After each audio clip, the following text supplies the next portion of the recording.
Fix it, رؤف عباسی، سندھی سے ترجمہ احمد آزاد۔ خود کچھ دھماکہ تھا۔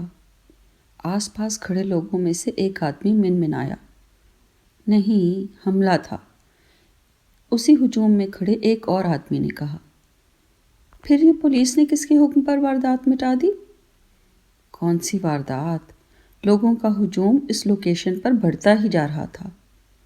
سرد رات، یخ بستہ ایسی کہ لوگوں کے جسم فرج سے معلوم پڑتے تھے، پھر بھی لوگ چاروں دشاؤں کی اور دیواروں پہ، چھتوں پہ کھڑے ہیں۔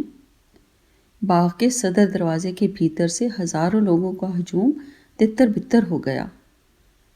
حملے اور دھما چوکڑی کے بعد لوگ پھر سے جائے وقوعہ پر جمع ہونا شروع ہو گئے۔ پل بھر میں قیامت صغریٰ گزر چکی۔ ایمبولینس بھی دیر سے آیا۔ سڑک کے خاصے حصے پر انار جیسے سرخ انقلابی پرچم کے نقشے کی سی شکل جم گئی تھی۔ اتنی ہائی پروفائل ہستی کو بروقت ایمبولینس بھی میسر نہ آئی۔ اسے کسی کھٹارا 4 وہیل میں ہسپتال لے جایا گیا۔ اس کے محافظ اور جانثار اپنے اپنے گھروں کو روانہ ہوئے۔ کچھ چاہنے والے وہیں کھڑے رہ گئے۔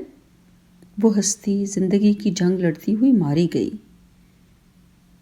موبائل پر ہسپتال والوں سے پوچھو تو، سینئر رہنما نے کارکن سے کہا، صاحب، ٹاور کام نہیں کر رہے۔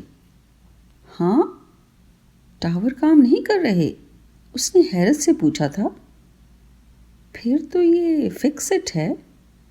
رہنما خود کلامی کرتے ہوئے خلا میں گھورتا رہ گیا۔